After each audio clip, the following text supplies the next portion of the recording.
Top quality और consistent performance के लिए सिर्फ सिल्वर पंप। टॉप क्वालिटी और कंसिस्टेंट परफॉर्मेंस के लिए सिर्फ सिल्वर पंप, नाम याद रखना। रंगात रंगोणी रंग माझा वेगळा। तर प्रत्येकाचा एक भक्तीचा रंग असतो वेगवेगळ्या पद्धतीने। जी वारी आहे त्या वारीच्या वाटेवरती आपापल्या परीनं जी सेवा देता येते ती अशा पद्धतीने सेवा देत असतात। आपण पाहू शकतो की खरं तर ही जी युवती आहे ती प्रत्येक म्हणजे देहूपासून सुरू झालेली वारी जे पंढरपूरपर्यंत जाते त्या पंढरपूरच्या वारीपर्यंत वारीच्या वाटेवरती आपल्या जी कला आहे त्या कलेच्या माध्यमातून ही वारीची सेवा रांगोळीच्या माध्यमातून देत आहे। म्हणजे रांगोळीची वारी सुरू केली आहे। तर प्रत्येकाचा एक भक्तीचा वेगवेगळा रंग असतो। तुझा भक्तीचा रंग हा म्हणजे वेगळा आहे। म्हणजे रांगोळीची वारी तुझी सुरू आहे, ही मनात संकल्पना कशी आली आणि ही तुझी भक्तीची वारी कशी सुरू झाली?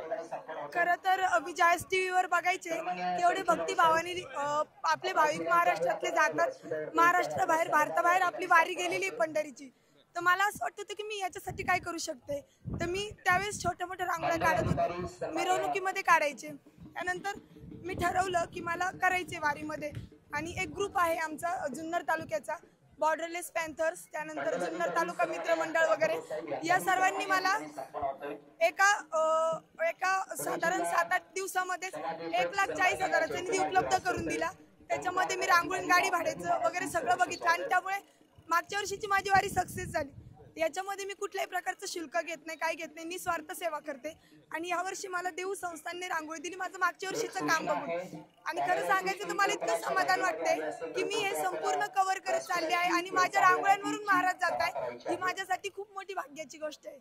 प्रत्येकाचा एक भक्तीचा रंग वेगळा असतो। म्हणजे तू सुद्धा एक भक्तीची सेवा म्हणजे त्या वारकऱ्यांची सेवा करते। हे सर्व करत असताना कुठे क्षीण येत नाही का? आता वारकरी चालतायत किंवा तू पण त्यांच्या समोर अंघोळ करते, असं कुठे क्षीण भाव येत नाही का?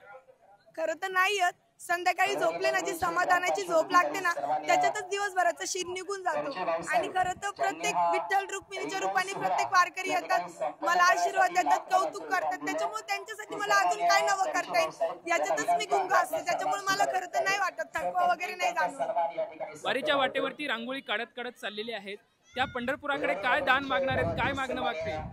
त्याच्याकडे एकच मागणार आहे की या आपल्या महाराष्ट्रातले ज्यांचं मायबाप हे छत्र हरवलेलं आहे त्यांच्यासाठी तू स्वतः मायबाप हो आणि त्यांच्यावर तुझी कृपादृष्टी अशीच राहू दे जशी तुझी माझ्यावर झाली। आणि त्याच्यामुळे आज माझी ओळख निर्माण झाली या वारीमुळे, तुकाराम महाराजांच्या पालखी सोहळ्यामुळे। त्यामुळे मी त्या विठोबाला हीच मागणी करेल की अशीच कृपादृष्टी माझ्यासारखीच सर्वांवर राहू दे। अवघा रंग एक झाला, रंगात रंगला पांडुरंग। खरं तर किती निस्वार्थ सेवा आहे बघा। म्हणजे सेवा करत असताना जी आपण सेवा करतो त्या सेवेकडून बा विठ्ठलाला एकच मागणं आहे की बा विठ्ठला त्या अशा मुलांवरती कृपादृष्टी राहू ज्यांचं छत्र हरपलेलं आहे, अशा त्या मुलांवरती कृपादृष्टी राहावी अशी निस्वार्थ भावना खरं तर ही रांगोळी कलाकार आहे त्यांनी व्यक्त केलेली आपल्याला सध्या पाहायला मिळते। कॅमेरामॅन अभिजित पिसे सोबत लक्ष्मण जाधव, ट्यून मराठी, बेलवडी।